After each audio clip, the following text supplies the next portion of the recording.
Welcome to Channel Today in History. In today's video we will talk about the day, October 20th, ETA's final stop to violence, 2011. The terrorist organization Euskadi Ta Askatasuna, ETA, Basque Fatherland and Liberty, began its trajectory of violence in 1961 and ended its terrorist stage leaving 857 victims, including numerous ordinary citizens, 709 Ataras, ETA members, imprisoned in the dubious merit of having extorted, threatened, murdered and affected a large part of Basque and Spanish societies. ETA's terrorist actions achieved objectives throughout the national territory, focusing especially on politicians, the military, public order forces and leaders in the Basque Country, Madrid, Catalonia, and, to a lesser extent, the rest of the country. ETA finally announced the definitive cessation of its armed activities at 7 p.m. on Thursday, October 20th, 2011. The communiqué was issued 3 days after the celebration of the San Sebastian Peace Conference, in which it was required to make a declaration in these terms. Through a statement published in the digital editions of the newspapers Guerra and Beria,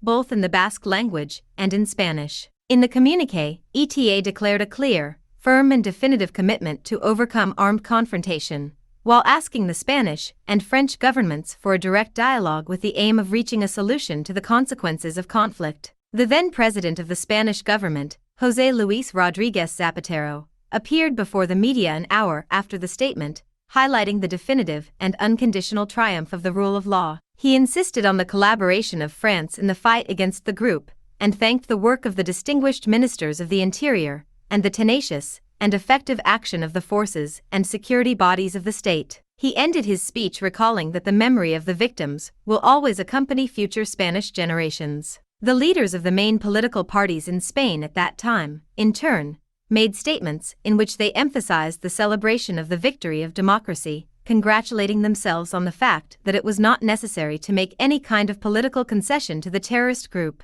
Both the associations of victims of terrorism, who describe the ETA statement as fraud, and the state security forces, who expect the members of the armed group to make themselves available to the courts and hand over their weapons, welcomed it with great skepticism, and I dread the faction statement. Did you like the video? In the description you will find the blog link with the full article. Give an incentive by subscribing to the channel, liking, commenting and sharing with your friends. Hugs. Until the next.